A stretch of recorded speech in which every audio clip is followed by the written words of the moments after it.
மக்களுக்கு நல்லது பண்றதுக்கு அரசியலுக்கு வாங்கடா, கொள்ளை அடிக்கிறது கொலை பண்றதுக்கு மாடா அரசியலுக்கு. சென்னை திமுக கோட்டைன்ற மாதிரி சொல்றாங்க. உங்களுக்கு இந்த டைம் கோட்டை வசமாகுமா? சென்னையில் ஒரு கோட்டை தான் எனக்கு தெரிஞ்சிருக்கு. ஜார்ஜ் டவுன் கோட்டை மட்டும்தான். அது தமிழக மக்கள் அனைவருக்கும் உண்டான கோட்டை. 25 வருடம் இல்லை 50 வருடம் கட்சிகளையும் தாண்டி மோக வரவேற்பும் அபரிமிதமான நம்பிக்கையும் எப்படி பார்க்க முடியும்? அன்பாக பார்க்க முடியும், சென்டிமெண்டல் வேல்யூவாக பார்க்க முடியும். நல்லது. ஒரு அரசியல் கட்சி எடுத்தோம்னா 10 காலேஜ் வச்சுருப்பாங்க, 10 டிவி சேனல் இருக்கும், 10 ரேடியோ சேனல் இருக்கும், 10 பிஸ்னஸ் ஆக்டிவிட்டி இருக்கும். ஆனாலும் அவங்களோட நாமினேஷன் பேப்பர்ஸ் அஃபிடேவிட்டில் போட மாட்டாங்க. கேட்டால் ஒன்றுமே இல்லை, எனக்கு காரே இல்லை, பைக்கே இல்லைமா. ஆனால் பார்த்தா 4 கோடி காரில் போயிட்டுருப்பாங்க. செந்தில் பாலாஜி என்ன சொல்றாருன்னா, தாவேக்க எடுத்து முளைச்ச காலம், அந்த கட்சியை பற்றிலாம் பேசாதீங்க. ஏன் கரூர் நிற்காம ஏன் கோவைக்கு போனீங்க? கரூர் விவகாரம் ஒரு முக்கிய பங்கு இருக்கா அப்படின்ற மாதிரி ஒரு நெறியாளர் கேள்வி கேட்கும் போது, நேற்று முளைச்ச காலம் பற்றிலாம் கேட்காதீங்க அப்படின்ற மாதிரி பதிலாக சொல்றாரு. அது உங்கள் பதில் விமர்சனம் என்ன? அவர் சிம்பிளாக சொல்லலாம், நேற்று முளைச்ச காலம் தான் சாப்பிட முடியும், 5 வருஷம் முளைச்ச காலம் சாப்பிட முடியும். அவரும் பல கட்சி மாறி வந்தவர் தான். இங்கெல்லாம் இருந்து வந்தவங்க தெரிஞ்சிருக்கும். அவரை பொறுத்தவரைக்கும் எங்கே ஆதாயம் இருக்குதோ, எங்கே சூழ்நிலை இருக்குதோ, அதை தகுந்த மாதிரி சால்வ் பண்ணி போகுது. அவர் கருத்துலாம் பெருசாக எடுத்துக்கிறது இல்லை. 200 தொகுதி வெற்றி பெறும்னு சொல்றாங்க திமுக சைடு. மீண்டும் நாங்கள் தான் ஆட்சி அமைக்க போகிறோம்னு அவங்க கான்ஃபிடண்டாக சொல்கிறாங்க. நீங்கள் அப்படி சொல்லலாம். ஒரு வருஷம் அவங்க கோட்பாடு வைக்கும்போது 200 தொகுதி ஜெயிப்போம் தான் சொல்கிறாங்க. நீ கலத்தை போய் பார்த்தா தான் தெரியும். 200 மக்கள் பின்னாடி வர்றதுக்கு காசு கொடுத்து தான் கூப்பிட்டுக்கிறாங்க. வெரி பாப்புலரான மேட்ரு. 200 யூபிஎஸ்ங்கிறது பாப்புலரான மேட்ரு. ஆனால் 200ங்கிறது எல்லாத்துக்கும் மனசில் பதிஞ்சிருக்கு அவங்களுக்கு. அதை சொல்லிட்டு இருக்காங்க. கணிப்புகள் இந்தியா டுடே, என்டிடிவி, இது எல்லாமே திமுக தான் வெற்றி பெறுன்ற புள்ளிவரங்களாம் சொல்லிட்டு இருக்காங்க. இப்போ சொல்லுவாங்க சி ஓட்டர்ஸ் மட்டும்தான் தாவேக்காக்கு ஒரு இது பாய்ச்சல் இருக்குன்ற மாதிரி இப்போ நம்ம இப்படி எடுப்போமே. இந்த புள்ளி விவரங்களை ஓரமாக வச்சுட்டு களத்தில் போய் ஒரு டிவி சேனலாவோ ஒரு அடிப்படை ஓட்டராக, தமிழ்நாட்டில் இருக்கும் ஒரு அடிப்படை ஓட்டராக, ஒரு உரிமைகளை ஓட்டராக நீங்கள் களத்தில் போய் பாருங்கள். ஒரு தெருவுக்கு போவோம், அந்த தெருவில் 500 பேர் லிஸ்ட் எடுத்துக்கோங்க. தெருவில் any time audio convenient time அந்த தெருவில் போய் நின்று ஒரு 10 பேரை கேளுங்க. மெஜாரிட்டி எங்கள் வெற்றி தலைவர் மட்டும். டிவிக்கே தான். டிவிக்கு இப்போ விஜய் வந்தால் நல்லா இருக்கும். விஜய் ஜெயிச்சா நல்லா இருக்கும். டிவிக்கு விஜய் ஜெயிச்சா நல்லா இருக்கும். தமிழ்நாடு முழுசும் எத்தனை தொகுதி வெற்றி பெறுவீங்க? எவ்வளோ பர்சன்டேஜ் ஓட்டு உங்களோட கணிப்பு?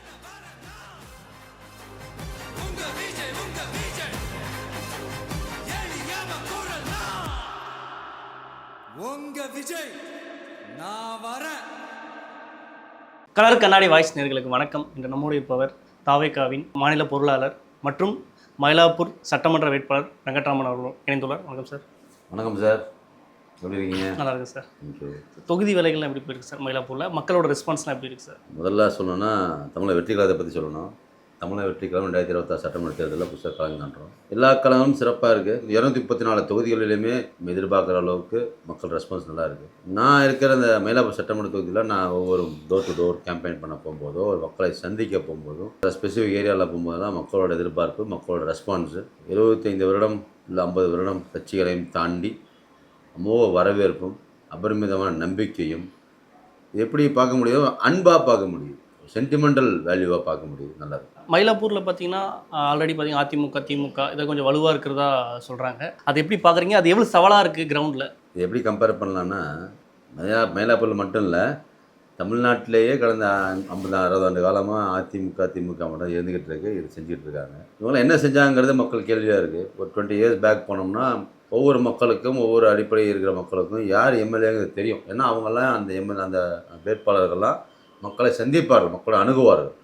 இந்த கடந்த 20-25 இயர்ஸாக அந்த கல்ச்சரே போயிடுச்சு. ஒரு விதமான ஒரு மாய பிம்பத்தை கிரியேட் பண்ணி, மணி மார்க்கெட்டை கிரியேட் பண்ணி, மக்கள்லாம் காசு கொடுத்தா ஓட்டு போட்டுருவாங்க மனநிலை உருவாக்கி, அவங்க ஒரு அந்த ஹார்வெஸ்டிங் ஆஃப் ஓட்ஸ் அந்த மாதிரி பார்க்குறாங்க. மயிலாப்பூர் தொகுதி அதே மாதிரி தான். எல்லா தொகுதிகளும் எப்படி 2 கட்சிகள் முனைப்பு காட்டி போட்டிடுறாங்களோ அதே போல் தான் மயிலாப்பூர் தொகுதிகளும். இங்கேயும் நீங்கள் சொல்கிற பலமான கட்சிகள் நம்ம சொல்கிறோம். நீங்கள் சொல்கிறது பலங்கிறது ஒன்று ஃபினான்ஷியல் பலமாக இருக்கும் அந்த கட்சிகளுக்கு, அல்லது 50 வருஷமாக இருந்தேன் அப்படிங்கிற ஒரு ஹிஸ்டாரிக்கல்.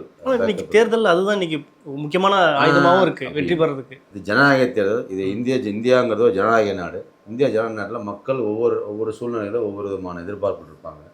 சுனாமி வரும்போது ஒரு வெரைட்டி இருக்கும், போர்க்கால சுச்சுவேஷன் வரும்போது ஒரு விதமான மனநிலைமையில் இருக்கும். அதே போல் இந்த ஜனநாயக தேர்தல் வரும்போது இன்றைக்கி இருக்கிற தமிழ் சமூக மக்கள், தமிழ்நாட்டு மக்கள் ஹிஸ்ட்ரி மட்டுமே பார்க்குறதில்ல. என் மக்களுக்கும் எனக்கும் யார் நல்லது செய்வாங்க, என் குழந்தைகள் யார் என்ன செய்வாங்க யோசிக்கிறாங்க, பார்க்குறாங்க. வெறும் புத்தகங்கள் படிப்பது மட்டும் இல்லாமல் இன்றைக்கி செல்ஃப் அவேர்னஸை நம்ம தமிழ்நாட்டில் வந்ததுக்கப்புறம் ஒவ்வொரு இளைஞர்களும், ஒவ்வொரு பெண்களும், ஒவ்வொரு குழந்தைகளும் கூட எனக்கு இந்த சர்வீஸ் ஏன் இந்த அரசியல் கட்சி செய்யலை, ஏன் இந்த எம்எல்ஏ செய்யலை, ஏன் இந்த எம்எல்ஏ வீட்டு பக்கம் வரலை, இந்த வீட்டு பக்கம் எம்எல்ஏ வரமாட்டாரான்னு கேட்குற அளவுக்கு மக்களுக்கு விழிப்புணர்வு வந்திருக்கு.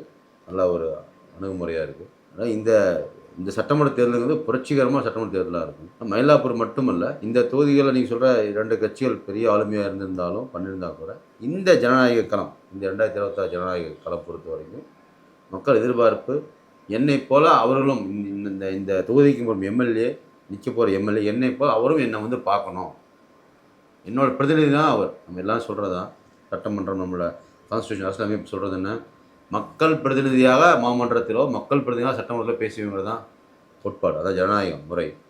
ஸோ மக்கள் சந்தித்தா தான் பிரதிநிதியாக இருக்க முடியும். மக்கள் சந்திக்க தெருவுக்கு வர மாட்டேன், வீட்டுக்கு வர மாட்டேன், ரோட்டுக்கு வர மாட்டேன், அவங்க கூட நிற்க மாட்டேன்னா அது பிரதிநிதியாக சான்ஸ் இல்லை. ஸோ மக்கள் அந்தளவு புரிதல் இருக்காங்க.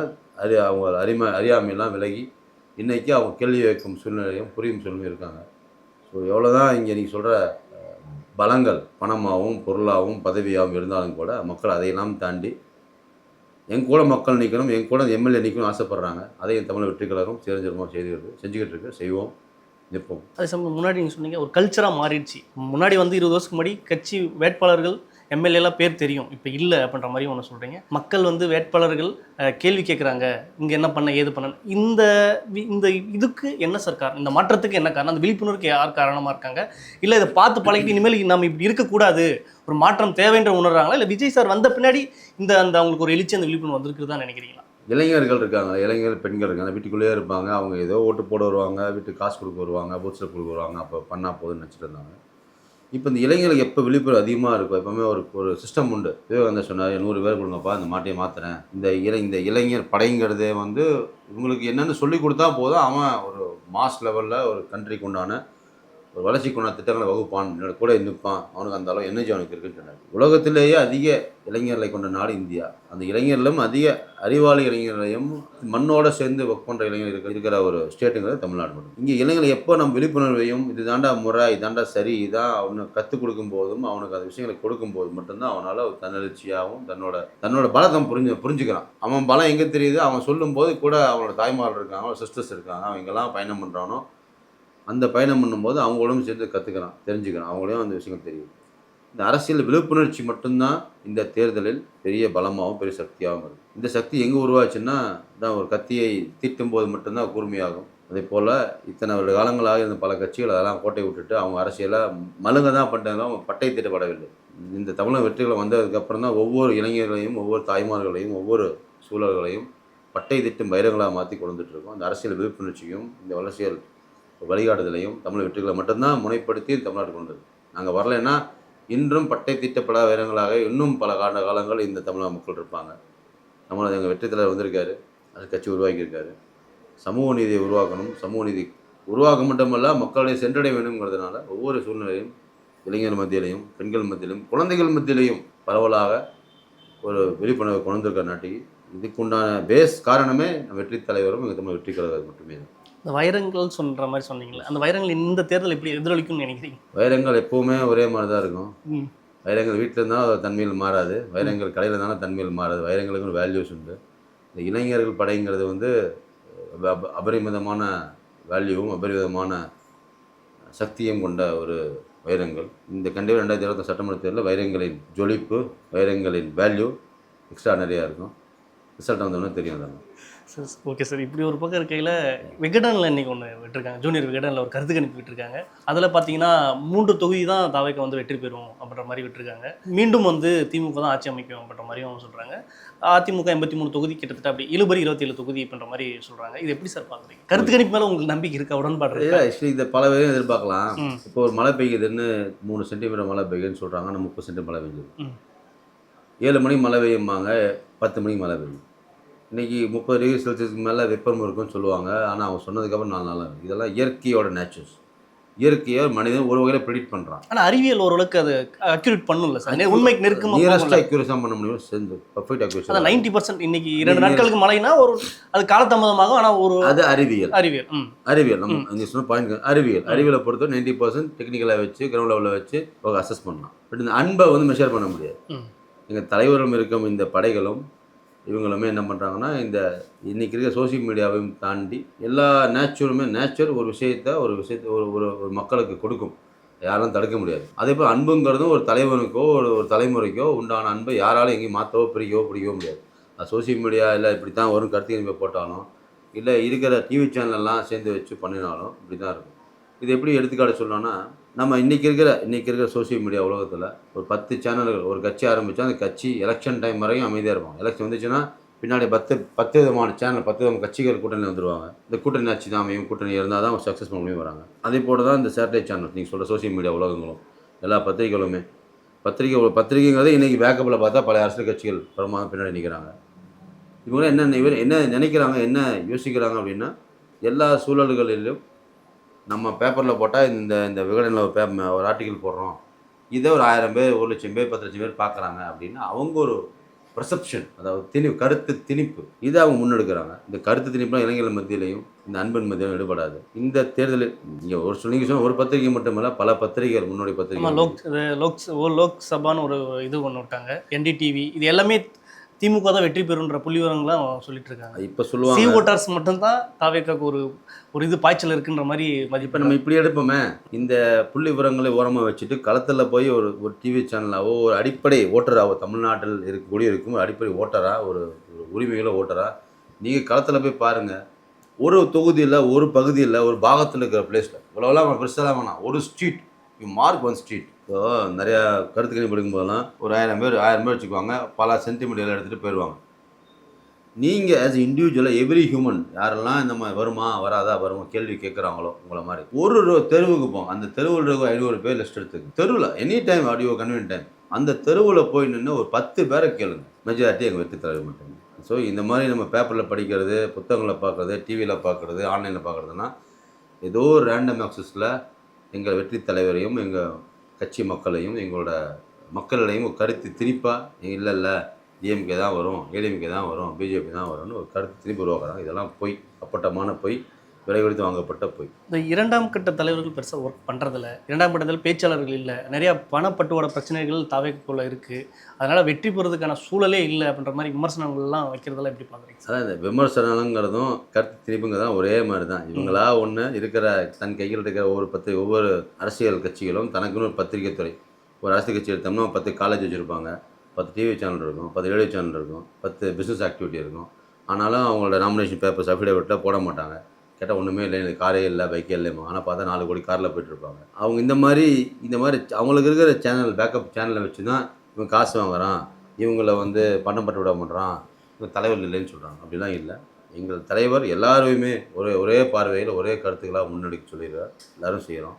இதில் 2nd layer 3rd layer 4th layer யாருமே இல்லை. எங்கள் தலைவர் தான் முதல் தொண்டன் எங்கள் கட்சிக்கு. நாங்கள் எல்லாம் அனைவருமே அடுத்த தொண்டர் லெவலில் உட்காந்து ஒர்க் பண்ணிகிட்ருக்கோம். ஸோ நீங்கள் பேப்பரில் படிக்கிறது இது கிரிட்டிசிசம் எல்லாம் மற்றவங்களால திணிக்கப்பட்டது. ஆனால் விமர்சனத்துக்கு பதில் சொல்லலாம்ல. இப்போது செந்தில் பாலாஜி என்ன சொல்கிறாருன்னா, தாவேக்கா நேற்று முளைச்ச காளான், அந்த கட்சியை பற்றிலாம் பேசாதீங்க, நீங்கள் கரூர் நிற்காமல் ஏன் கோவைக்கு போனீங்க, கரூர் விவகாரம் ஒரு முக்கிய பங்கு இருக்கா அப்படின்ற மாதிரி ஒரு நெறியாளர் கேள்வி கேட்கும் போது நேற்று முளைச்ச காளான் பற்றிலாம் கேட்காதீங்க அப்படின்ற மாதிரி பதிலாக சொல்கிறாரு.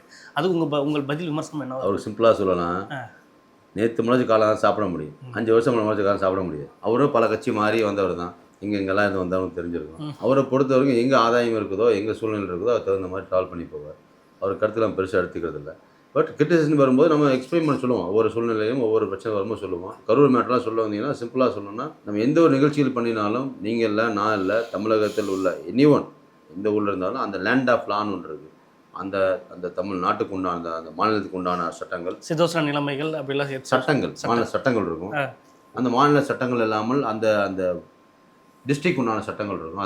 அதை முனைப்படுத்தும் எஸ்பிஸோ கலெக்டர்ஸோ அவங்களுக்கு அந்த கல நிலவரம் தெரியும். இந்த மக்கள் இந்த மண்ணை சார்ந்தவங்க இப்படி இருப்பாங்க, மதுரை போனால் ஒரு வெரைட்டியாக எப்படி இருப்பாங்க, திருச்சி போனால் அங்கே ஒரு மாதிரி இருப்பாங்க, கோயம்புத்தூர் இந்த மாதிரி இருப்பாங்க, கரூர் மக்கள் இந்த மாதிரி நிகழ்வுங்கிறது அங்கே இருக்கிற எஸ்பி ரேங்கிங் பீப்புளுக்கும் போலீஸ், அதாவது லா அண்ட் ஆர்டர் மெயின்டைன் பண்ணுற அதிகாரிகளுக்கும் அந்த நிர்வாக அதிகாரி அட்மினிஸ்ட்ரேட்டிவ் கலெக்டர்ஸுக்கும் தெரியும். அவங்க இந்த சூழ்நிலை களத்தையும் அந்த சூழ்நிலையும் மேனேஜ் பண்ணி சூப்பர் இம்பவர் பண்ணி அவங்க அட்வைஸ் பிரகாரம் தான் நம்ம இருக்கணுமா, போகணுமா, நகரணுமா சொல்லுவாங்க. நம்ம வாலண்டியரில் நான் போயே தெரியும்னு அடம்பிடிச்சு சட்டத்துக்கு சண்டை போட்டு போக முடியாது. ஸோ அவங்க ஒவ்வொரு ஆர்டர்ஸையும் ஒபே பண்ணி தான் நம்ம இருந்தோம், ட்ராவல் பண்ணோம், செஞ்சோம். அதே சமயம் சார், தமிழ்நாடு முழுசும் எத்தனை தொகுதி வெற்றி பெறுவீங்க, எவ்வளோ % ஓட்டு உங்களோட கணிப்பு? என் கணிப்பு என்ன இருக்குது, மக்கள் கணிப்பு தான் அரசியல். இல்லை உங்களுக்குன்னு ஒரு இருக்கும்ல, நான் எப்படி அவங்க சைடு சொல்கிறாங்கன்னா 200 தொகுதி வெற்றி பெறும்னு சொல்கிறாங்க திமுக சைடு. பெரும்பான்மை நாங்கள் தான் அமைக்க போகிறோம், மீண்டும் நாங்கள் தான் ஆட்சி அமைக்க போகிறோம்னு அவங்க கான்ஃபிடண்ட்டாக சொல்கிறாங்க. நீங்கள் அப்படி நீங்க சொல்லலாம்ல? ஒரு வருஷமாக அவங்க தானே பண்ணுறாங்க. ஒரு வருஷம் அவங்க கோட்பாடு வைக்கும்போது 200 தொகுதி ஜெயிப்போம் தான் சொல்கிறாங்க. நீ களத்தை போய் பார்த்தா தான் தெரியும். 200 மக்கள் பின்னாடி வர்றதுக்கு காசு கொடுத்தா கூப்பிட்டுக்கிறாங்க. 200 மக்கள் பின்னாடி வரதுக்கு கூட காசு கொடுத்தா தான் அது 200 ரூபா, 200 ருபீஸ். 200 தெரிஞ்சது தான் வெரி பாப்புலரான மேட்ரு. 200 யூபிஎஸ்ங்கிறது பாப்புலரான மேட்ரு. அதனால் 200ங்கிறது எல்லா இடத்துக்கும் மனசில் பதிஞ்சிருக்கு அவங்களுக்கு, அதை சொல்லிட்டு இருக்காங்க. நம்ம தமிழக வெற்றி காலத்தை பொறுத்த வரைக்கும் வெற்றி வாய்ப்பு ஆட்சி அமைக்கும் வகையில் நாங்கள் 100, 150, 200, 250 சொல்ல விருப்பப்படலை. ஆனால் ஆட்சி அமைக்கும் வகைகள் எங்களோட ஸ்திரமான பெரும்பான்மையான வாக்குகள், பெரும்பான்மை சீட் எங்களுக்கு கிடைக்கும். சென்னை போன்ற பகுதிகள் நீங்கள் அதை எப்படி சென்னை திமுக கோட்டைன்ற மாதிரி சொல்கிறாங்க. உங்களுக்கு இந்த டைம் கோட்டை வசமாகுமா? சென்னையில் ஒரு கோட்டை தான் எனக்கு தெரிஞ்சிருக்கு. ஜார்ஜ் டவுன் கோட்டை மட்டும்தான். அது தமிழக மக்கள் அனைவருக்கும் உண்டான கோட்டை. மற்ற எல்லாம் வந்தார்கள், வாழ்ந்தார்கள், வென்றார்கள், சென்றார்கள் தான் இருக்கும். அதே போல் இந்த சென்னை மாநகரம் அப்படி தான் பேர். நீங்கள் தான் சொல்கிறீங்க கோட்டை அப்படின்னு சொல்கிறோம். எல்லா கோட்டைகளும் ஒரு பாதாளத்தில் விழும், அதுதான் ஹிஸ்ட்ரி சொல்கிறது. இந்த சென்னை மாநகரம், சென்னைங்கிற ஒரு கார்பரேஷன் சிட்டி பொறுத்த வரைக்கும் இல்லை அவங்க நம்புற கோட்டைன்னு ஒன்று இருக்குல்ல, திமுக சைடு நம்புற அவங்க நம்பி அந்த கோட்டைக்கு கண்டிப்பாக ஏதாச்சும் கோட்டையோ இல்லை அந்த கோட்டை தகர்க்கப்படுமோ எல்லாரும் நம்பிக்கை இருக்கும். எல்லாருக்கும் கோட்டையில நம்பிக்கை இருக்கும், ஓட்டையில நம்பிக்கையும் எல்லாம் அவங்களுக்கு நம்பிக்காது. நம்மளை பொறுத்த வரைக்கும் சென்னை மாநகரம் அப்படின்னு ஒரு மாநகராட்சியாக மட்டும்தான், மக்களை சார்ந்த மாநகராட்சி மட்டும் தான் பார்க்குறோம். எங்களுக்கு கோட்டைகள் பலம் கிடையாது. ஒரு ஏரியாவும் நாங்கள் ஸ்பெசிஃபிக்காக ரீஜன் வைஸை பிரிக்கிறதில்ல. எங்கள் தலைவர் சொன்ன மாதிரி சமத்துவ மக்களாக மட்டும் எல்லாத்தையும் பார்க்கணும். எல்லா ஏரியாவும் எங்களோட ஏரியா மட்டும்தான். எங்களுக்கு தனிப்பட்ட முறையில் கோட்டையில் இளைஞர்கள் மட்டுமே எங்களுக்கு கோட்டை, பெண்கள் மட்டுமே எங்களுக்கு கோட்டை, குழந்தைகள் மட்டுமே எங்களுக்கு கோட்டை. இதை சொல்ல போனால் இதையும் விட உண்மையும் நேர்மையும் அன்பும் எங்கெல்லாம் இருக்கோ அது எங்களுக்கு கோட்டை ஏரியா. தமிழக பொறுத்த வரைக்கும் இது சென்னை மாநகராட்சி பொறுத்த வரைக்கும் இங்கே இருக்கிற எல்லா தொகுதிகளையும் சிறப்பான முறையில் ஒரு குறைஞ்சபட்சம் 80% சீட்ஸை கேப்சர் பண்ணுவோம் சென்னையில். சார், நீங்கள் ஒரு வேட்பாளராக கன்சிடர் பண்ணுறதுக்கும் முன்னாடி இருந்ததுக்கும் தமிழக களமும் மக்களோட மனங்களும் அரசியல் சூழல்களும் எப்படியா ஃபீல் பண்ணுறீங்க நீங்கள்? இந்த அரசியல் கட்சி வர்றதுக்கு முன்னாடி பார்க்கும்போது நிறைய பேர் மீட் பண்ணுவேன். ஒரு சில பேர் உதவிகள் பண்ண முடியும். தலைவர் மூலமாகவும் நானும் எங்கள் நிர்வாகி மூலமாக ஹெல்ப் பண்ணுவோம். படிப்பு உதவியாவோ, மருத்துவ உதவியாவோ, இல்லை ஏதாவது ட்ரைனிங் செஷன் சம்மந்தமாகவோ, இல்லை அட்மிஷன் முறை ஏதோ வகையில் ஒவ்வொரு குறைஞ்சபட்சம் ஒரு 100-200 பேருக்கு வருடம் செலவாகவோ ஹெல்ப்பாகவோ செய்வோம். உதவிகள் இருக்கும். இதில் கமிட்மெண்ட் இருக்காது. இந்த தொகுதி பண்ண, அந்த தொகுதி பண்ண, இந்த ஸ்கூலுக்கு பண்ண, இந்த ஏரியாவுக்கு பண்ண, இந்த மக்களுக்கு பண்ண, எதுவுமே இருக்காது. அது ரேண்டமாக நம்மளை நம்பி வரவங்களுக்கும் நம்மளை கேட்டு வரவங்களுக்கும் எல்லா மூலமாக செய்வோம். அரசியல் நிகழ்வுன்னு வந்ததுக்கப்புறம் அது பர்பஸ் இந்த ஆக்டிவிட்டி வந்தோடனே நம்ம 200 பேருக்கு பண்ணுறோமே, இதில் 2 லட்சம் பேர் இருக்காங்க. நம்மளோட மேலாப்பூர் தொகுதி பார்த்தா 1,99,000 ஓட்டர்ஸ் இருக்காங்க. எல்லாருக்குமே இந்த பாதிப்பு இருக்குது. நம்ம தேடி வரும் மக்களுக்கு மட்டும் தான் பண்ணுறோம். தேடி வராத மக்கள் நிறைய பேர் பாட்டம் லைனில், டவுன் லெவலில் இருக்காங்க. அவங்களுக்கும் செய்ய வேண்டும் ஆர்வமும் உந்துதலும் களத்தில் போகும்போது தான் தெரியுது. நம்ம வெறும் 100 பேர் சூஸ் பண்ணிட்டோம், அது இல்லை. இன்னும் அதிகப்படியான மக்கள் வாழ்வாதாரத்திற்கும் அவங்களோட வசதி வாய்ப்புக்காகவும் அவங்களோட அடிப்படை தேவைகளுக்கும் தேடி இருக்காங்கன்னு நம்ம புரிதல் இருக்குது. ஸோ நம்ம ட்ராவல் தூரம் இப்போ தான் ஆரம்பிச்சிருக்கோம். Will travel long term with the public. நிறைய தகவல் பயந்துட்டு மற்றொரு போய் சந்திப்போம். நன்றி.